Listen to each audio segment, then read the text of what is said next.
Do you like my retro watch? Probably one of the best things I've bought in Japan, actually.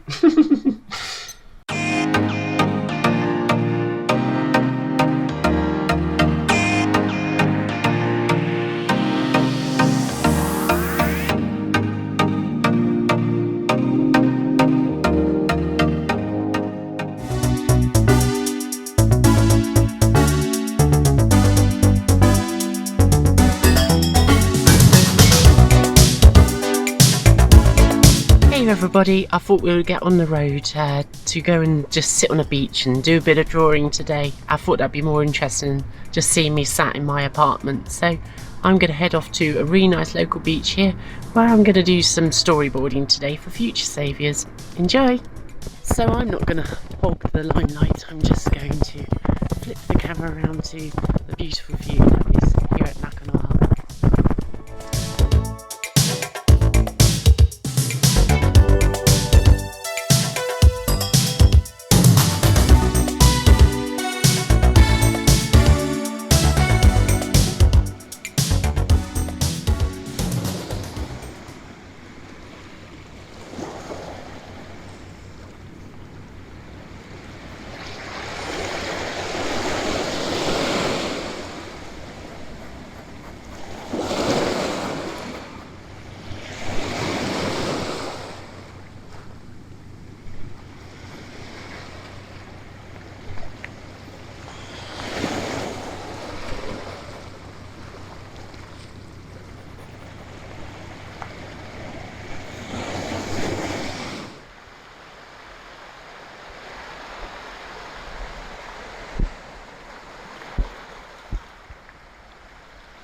About as far as I'm going to take that one.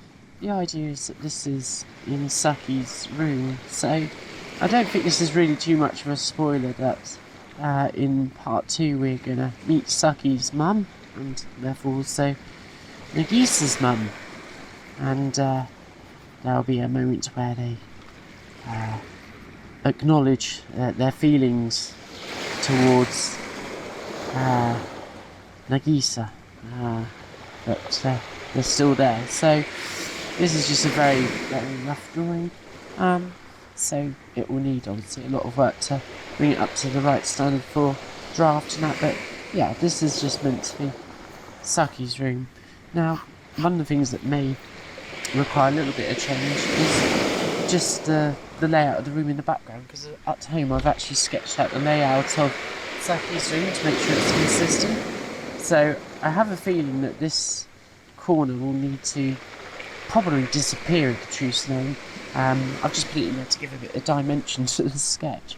Yeah, basically the reason for that is I think that depending on the view, this wall here is actually to the side of the window that you could vaguely see in one of the panels in part 1. So where the moonlight is streaming in through the window, as it were, illuminating Saki's profile and that. So yeah, this is just a very rough sort of sketch. It needs a lot of obviously work to bring it to proper fruition, as it were. This is meant to be like a revolving chair or an office chair of sorts, I suppose that you could say. You know, on casters or wheels kind of idea. So, but yeah, you can see that I don't spend too much time getting this just right. You know, really the back of that chair would need to be more flat, like that kind of thing. But that can all be worked out properly in the draft. So, but yeah, that gives you a bit of an idea of what goes into sort of storyboarding for a single page item. So, how about when it comes to something that is made up of multiple panels? Well, it's getting a little bit chilly here now, so I'm going to show you the view as we say goodbye to Nakanohama. I'm going to get some snacks for tonight, and basically I'm going to be working on this tonight as well, so I'll see you back at the apartment.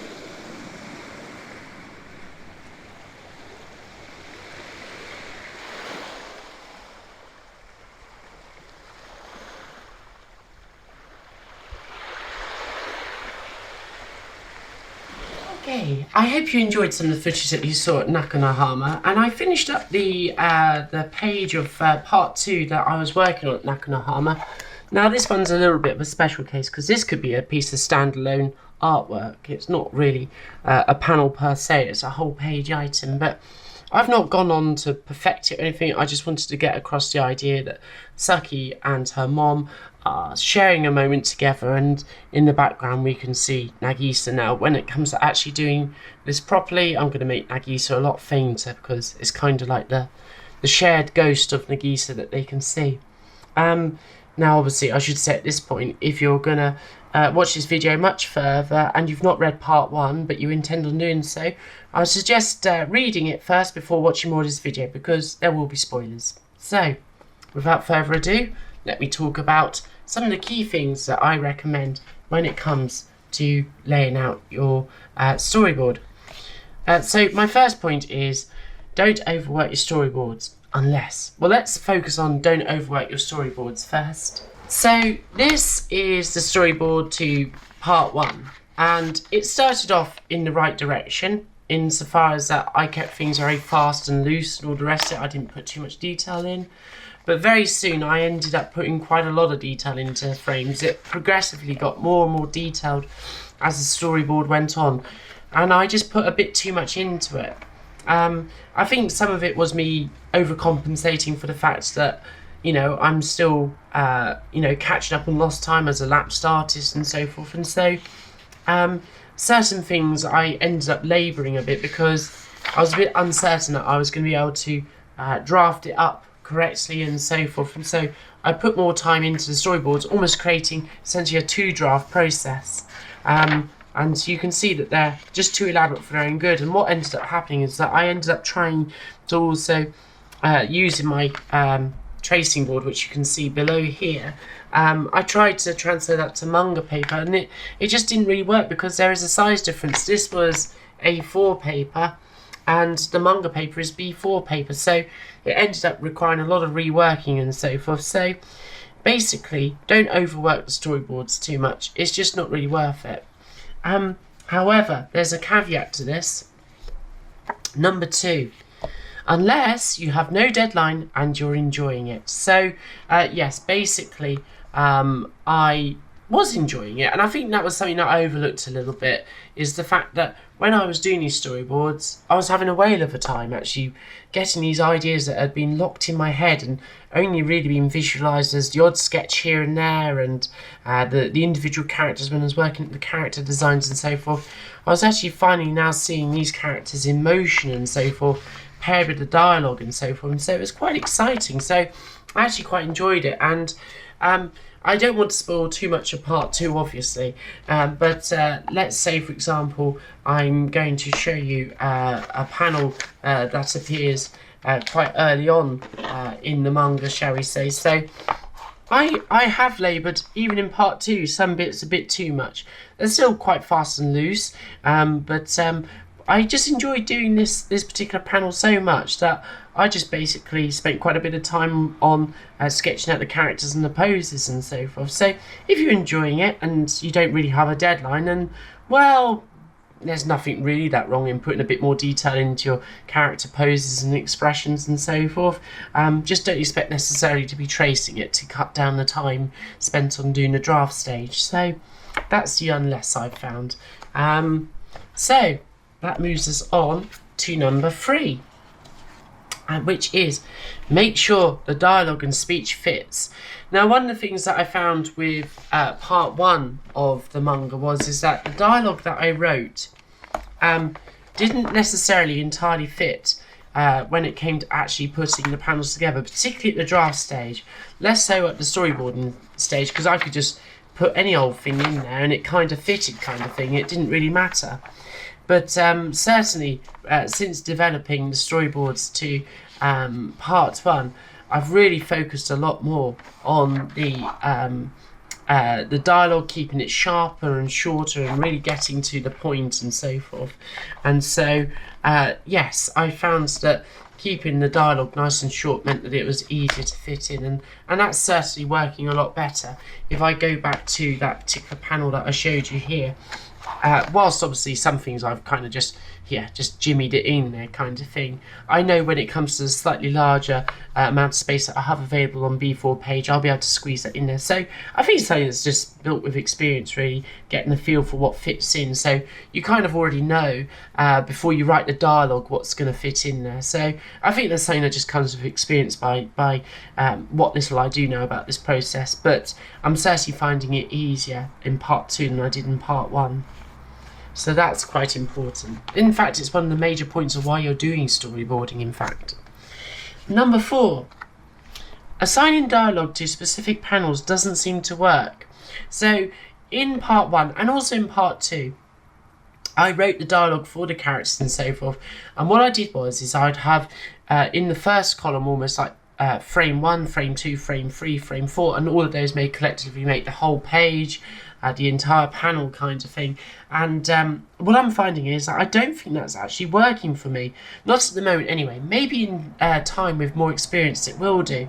But what I'm finding is, again, I'm going to use this as an example because this is where I found that it falls apart. Is that where I had grouped dialogue together. So for example here, the first frame where we see the clerk in this convenience store, which I've cheekily called Rawson, but that may have to change. Basically, I found that the very first sort of frame, still not found yourself a nice man, Saki, and Saki responds, not even Kaita for sure. Now, what I had was the next 2 frames basically was just set as one, that basically the clerk gets excited that Saki has found somebody closer, well, not closer to home, but further afield as far as the clerk is concerned in Miyako or Morioka. And of course, obviously, Saki snaps back, of course not, I'm leaving Iwate and going to live in Tokyo, start my skate brand for real. Now, what I found was that where I had grouped the dialogue together, it would have meant that I didn't have many options for how I was going to draw that frame, shall we say. I ended up essentially with the same pose, the same kind of look and so forth. And so what I've needed to do is actually split it up into separate frames to get some variety and so forth and different expressions into those frames. So I think what I'm going to be doing going forwards, I'm just going to write the dialogue and I'll figure out what goes together as part of the drawing process, whether we'll see both characters or the number of characters together, whether it will just focus on just, you know, one character and their dialogue. I think I'm making a rod for my own back at this stage, trying to pair it all together, and this is a dialogue that's going to be within this frame. Instead, just write the dialogue for each character and I'll work out what goes where kind of thing, which means that we get a much more interesting overall page where we can see that the panel has different viewpoints and so forth. Sometimes the characters are together, sometimes they're individual. I think that just gives much more interest. Okay, so that's number 4. And last, number 5. Don't get precious about a panel layout just because you have nailed a pose or expression. So this is somewhat related to point 1, which was don't overwork your storyboards unless. No, forget the unless bit. Don't overwork your storyboards. What I have found is that where I have spent a lot of time on a particular storyboard, this is not exactly the perfect example of it, but there is this page here. So some of you will recognise this page. We've got Saki and her sister walking off into the distance. The swing is just gently swaying, and then we see this nightmarish vision of a boat steaming towards tsunami or the coastal wall and so forth. And the next thing is that we see basically one of the safety officers shouting, "Hurry, tsunami!" and Saki reaching out to her sister, and basically her sister's hand drowning in the tsunami. Now, this was significantly reworked in the final version. It does not look like this, but because it was done fast and loose, I wasn't precious about it. I just felt that it didn't really work, and what I really wanted to get across was the nightmarish vision, which is what you actually see in the final part 1, as it were. So don't get too precious about things. It's important to be willing to scrap things. And I'm not going to show it, but this has happened a little bit with part 2 or chapter 2, where the very first page I've actually put a bit too much in. There's too many frames on the overall page, as it were, and I feel that the panel just doesn't work. It's just too crowded. So what I'm going to do is I'm actually just going to split it out over 2 pages, but because it's done fast and loose kind of thing, I'm not too precious about doing that. I don't feel like I have to stick with it because I put all that effort in. I think that's quite an important point, which leads on to, this may seem a little bit like a throwaway thing just to have stuck in here, but what I've got here, I can't actually show you it because it's obviously got some personal details in it. This is actually the back of a daily schedule at one of my schools here in Japan. Like in first period you will have, in second period you'll have, but I just end up sketching on any old scrap, a bit of paper kind of thing.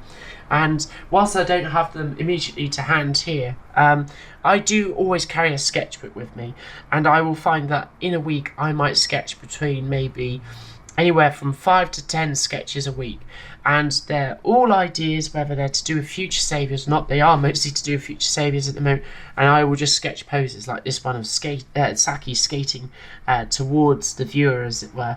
It's not a perfect sketch, but it allows me to spend some time perfecting or putting a bit more effort into a particular pose or a particular expression and so forth, which is not to do with the storyboards. It gets something out of me, and it basically means that I can say, okay, that's in my sketchbook, I can keep that, that's something I don't have to erase or throw away or not use kind of thing. It's part of my collection of things that I can come back to at some later point kind of thing, and work into the manga potentially, or have as a standalone piece of artwork.